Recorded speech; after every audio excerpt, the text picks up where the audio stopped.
વધારે નહીં પણ થોડું સાચું જાણવું છે તો અત્યારે તમે સાચી જગ્યા પર છો.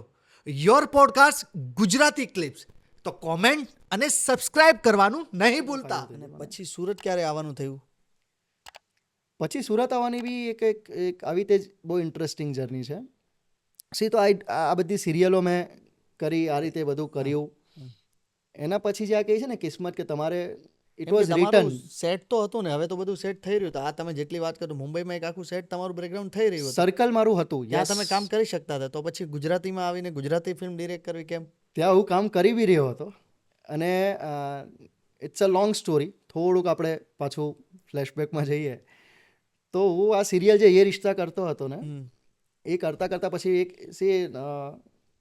અલગ અલગ સ્ટેજ પર પહોંચ્યા પછી છે ને આપણને એ કેલ્ક્યુલેશન સમજ પડવા માંડે કે કેટલી વિશે શો થાય છે, બરાબર છે. તો હવે મારે I wanted to earn a good amount of money, જેનાથી હું મારી પોતાની ફિલ્મ બનાવી શકું. મારો એમ એ હતો. એટલે હું આ સ્વિચ ઓન કરી રહ્યો હતો. તો કરતાં મને બાય ફ્લુક જ આવી રીતે જ બાય ફ્લુક કારણ કે મારું સર્કલ બની ગયું હતું. સ્ટાર પ્લસની જ એક બીજી સિરિયલમાં કાસ્ટિંગ ચાલી રહ્યું હતું. શકુંતલા કરીને સિરિયલનું નામ હતું. તો મારા ફ્રેન્ડની સાથે જો આવી રીતે બેઠો હતો સાંજે, તો કીધું યાર એ કેરેક્ટર મિલ નહીં रहा, તું ऑडिशन दे देना. मैं कहता मैं और ऑडिशन बनता नहीं है, तो दे दे तू, मेरे को भेजना है आज के दिन, मेरे को 10 लोगों का ऑडिशन भेजना है, मेरे पास हुए नहीं है, 9 ही लोग हुए. અને by fluke I gave the audition. અને 2 કલાક પછી એનો ફોન આવ્યો કે ભાઈ તેરો ગાંધીનગર નિકલના है, તું સિલેક્ટ હો ગયા. અને એ રીતે મારું એક્ટિંગનું કેરિયર ચાલુ થઈ ગયું. Because she as a director you know how to bring out the acting from N actor, બરાબર છે. એટલે એ આપણને થોડું ઘણું આવડતું હોય છે. મેં એ જ મારી કળાનો ત્યાં ઉપયોગ કર્યો હતો અને ઓડિશન આપી દીધું. અને મેં તો મજાકમાં જ આપ્યો હતો, ટુ બી વેરી ફ્રેન્ક, કે ઠીક હે તુજે चाहिए મેં દે દેતા હું. હા, પણ આપીએ છીએ તો પછી એને પ્રોપરલી આપીએ. એ રીતે હું એક્ટર બનવા માટે ઓડિશન આપવા નહોતો ગયો ત્યાં. તો એ થઈ ગયું અને ત્યાંથી મારી એક્ટિંગની કારકિર્દી શરૂ થઈ. હવે ત્યાં શું થતું ને પ્રદીપ, કે સેટ પર એઝ એન એક્ટર તમારે કેવું હોય, બહુ અગેન એક કમ્ફર્ટ ઝોન હોય કે શોટ આપીને પછી તમારે તમારા વેનિટીમાં બેસી જવાનું હોય.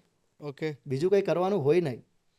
અને ત્યાં સુધી મને આદત હતી આવી રીતે એડી કા કામ કિયા હે, ક્રિએટિવ કા કામ કિયા હે, તો આપણું એક જગ્યાએ આમ ટકે નહીં કે આમ આટલો રિલેક્સ કેવી રીતે બેસ્યો, કંઈ કામ જ નથી, આ શું થયું મારી સાથે, એવું થવા માંડ્યું. તો ત્યારે સોની એરિક્સનનો એક નાનકડો 2 મેગાપિક્સલનો કેમેરાવાળો ફોન આવતો હતો, મોબાઈલ. મેં ફોન લીધો, એ મોબાઈલ લીધો અને ત્યાં મેં શોર્ટ ફિલ્મ શૂટ કરવાની ચાલુ કરી. એટલે સેટ પર જ્યારે હું એક્ટિંગ ના કરતો હોઉં ને, I started shooting a short film. અને બિકોઝ ત્યાં જેટલું બી સર્કલ હતું ને, કોઈને ખબર નથી કે હું ડિરેક્શન ફિલ્ડથી છું.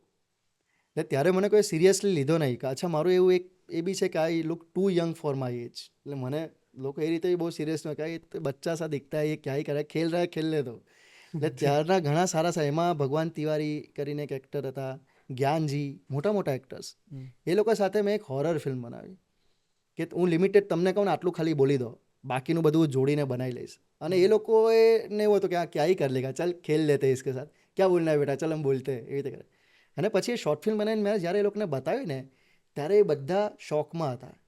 યાર તું તો ડિરેક્ટર હે, તો એક્ટિંગ में क्या कर रहा है, तेरे को डायरेक्शन में जाना चाहिए. એટલે મેં કીધું સર મેં ડિરેક્ટર મુझे तो पता ही है, मैं तो हुई, पर अभी किस्मत आ रही है. तो જો આવતી લક્ષ્મી ચાંદલો કરવા આવતી હોય તો આપણે મોઢું ધોવા ના જવાય ભાઈ. એક્ટિંગની ઓફર મળી, કામ મળ્યું, પૈસા મળ્યો તો આપણે કરી લેવાનું. તો મેં તો યા પે इसलिए હતા.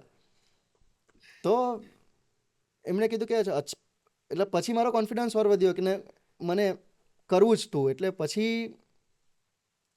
પેલું હોય ને કે તમારું એક સર્કલ સેટ હતું. મારી પાસે એવા લોકો હતા જે મારા વિઝનમાં બિલીવ કરતા હતા. મારી પાસે એક ટીમ હતી, મારા જેવા જ લોકો, જે લોકોમાં ધગસ હતી. તો પછી એવું નક્કી કર્યું કે હવે ઇટ્સ ઇનફ, હવે આપણે પોતાની ફિલ્મ જ બનાવવાની ચાલુ કરીએ અને આપણે આપણી રીતે, આપણે જેવી વાર્તાઓ કેવી છે, આપણે જેવી ફિલ્મો કેવી છે બનાવવાનું ચાલુ કરીએ. તો પછી એ રીતે પછી હું સુરત આવ્યો. બિકોઝ સુરત મારું શહેર છે. વાહ.